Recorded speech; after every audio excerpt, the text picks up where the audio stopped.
नमस्कार। आज हम सफर करने वाले हैं भारत के एक ऐसे राज्य का जिसकी मिट्टी में इतिहास की गहरी परतें हैं। एक ऐसी जमीन जहां से बड़े बड़े साम्राज्य चले, जहां से ज्ञान की रोशनी पूरी दुनिया में फैली। तो चलिए साथ मिलकर जानते हैं बिहार की कहानी। तो सबसे पहले एक बहुत ही बेसिक लेकिन दिलचस्प सवाल। किसी भी जगह की पहचान उसके नाम से शुरू होती है ना? तो आखिर इस राज्य का नाम बिहार ही क्यों पड़ा? इसका जवाब हमें इसके शानदार अतीत में मिलता है। दरअसल ये नाम आया है शब्द विहार से। विहार मतलब मठ। एक जमाना था लगभग 12वीं सदी के आसपास, जब ये पूरा इलाका बौद्ध भिक्षुओं के ज्ञान और ध्यान का एक बहुत बड़ा सेंटर हुआ करता था। चारों तरफ उनके मठ यानी विहार ही विहार थे, और बस इन्हीं अनगिनत विहारों की वजह से इस जगह का नाम ही बिहार पड़ गया। सोचिए, इस राज्य के नाम में ही इसकी आध्यात्मिक विरासत की कहानी छिपी है। अच्छा, अब जरा भारत के नक्शे को दिमाग में लाइए और देखते हैं कि बिहार है कहाँ।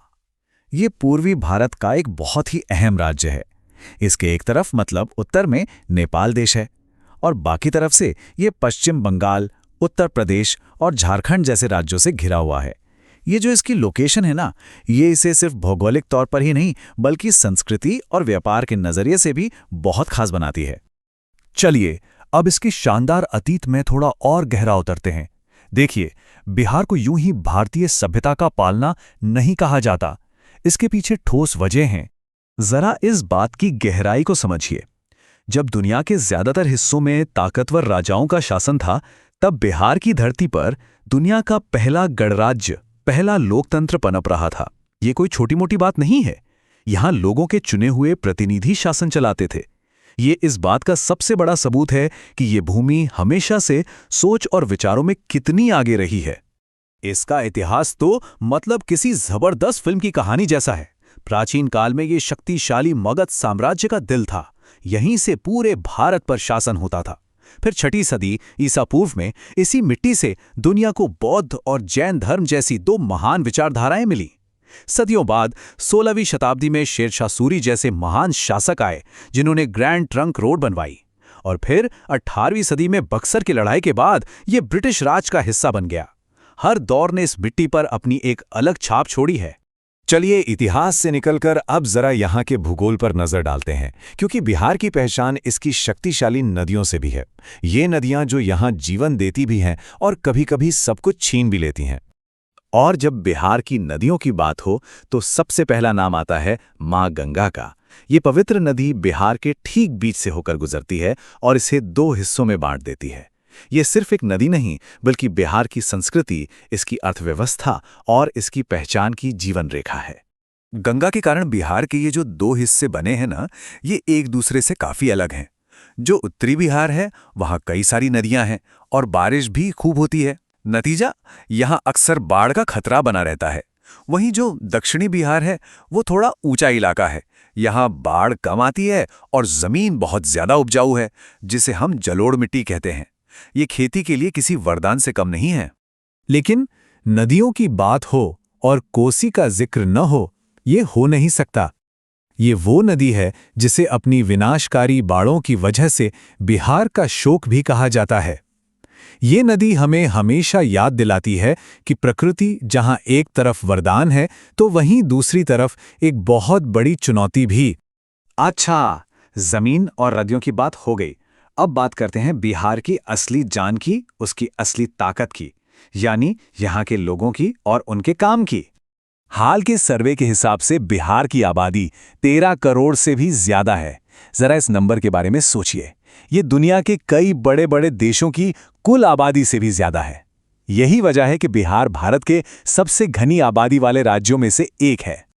और ये जो इतनी बड़ी आबादी है, इसका सामाजिक ताना बाना भी बहुत विविध है। जैसा कि हम यहाँ देख सकते हैं, लगभग 36% आबादी अत्यंत पिछड़ा वर्ग यानी ईबीसी की है, जो कि सबसे बड़ा समूह है। इसके बाद नंबर आता है अन्य पिछड़ा वर्ग यानी ओबीसी का, फिर अनुसूचित जाति और फिर सामान्य वर्ग का। ये विविधता ही बिहार की सामाजिक बनावट को इतना खास बनाती है। अब सवाल ये उठता है कि ये 13 करोड़ लोग अपनी रोजी रोटी के लिए करते क्या हैं? तो इसका सीधा और साफ जवाब है खेती। बिहार की 75% से भी ज्यादा आबादी, सोचिए 3/4 से भी ज्यादा लोग सीधे तौर पर खेतीबाड़ी पर निर्भर हैं। तो बिहार के खेतों में उगता क्या क्या है? चावल, गेहूं, मक्का जैसी फसलें तो हैं ही, लेकिन बिहार की असली पहचान है यहाँ की रसीली लीची, दुनिया भर में मशहूर आम और सेहत का खजाना मखाना। और हाँ, एक बड़ी मजेदार बात, बिहार में जितने भी फूल उगाए जाते हैं उनमें से 90% से ज्यादा तो सिर्फ गेंदे के फूल होते हैं। चलिए अब फटाफट कुछ जरूरी नंबरों पर नजर डालते हैं जो बिहार की पूरी तस्वीर को और साफ कर देंगे। ये आंकड़े बड़े कमाल के हैं और बिहार की कहानी को एक अलग ही नजरिए से दिखाते हैं। देखिए, जमीन के हिसाब से देखें तो बिहार पूरे भारत का 3% से भी कम है, लेकिन आबादी, पूरे देश की लगभग 9% आबादी यही रहती है। मतलब कम जमीन पर बहुत ज्यादा लोग, और इसीलिए जनसंख्या के हिसाब से ये भारत का तीसरा सबसे बड़ा राज्य है। तो अब देखते हैं कि इस बड़े राज्य को प्रशासनिक तौर पर कैसे चलाया जाता है। बिहार में कुल 38 जिले हैं। जब देश की राजनीति की बात आती है तो लोकसभा की 40 सीटों के साथ बिहार की आवाज बहुत मायने रखती है।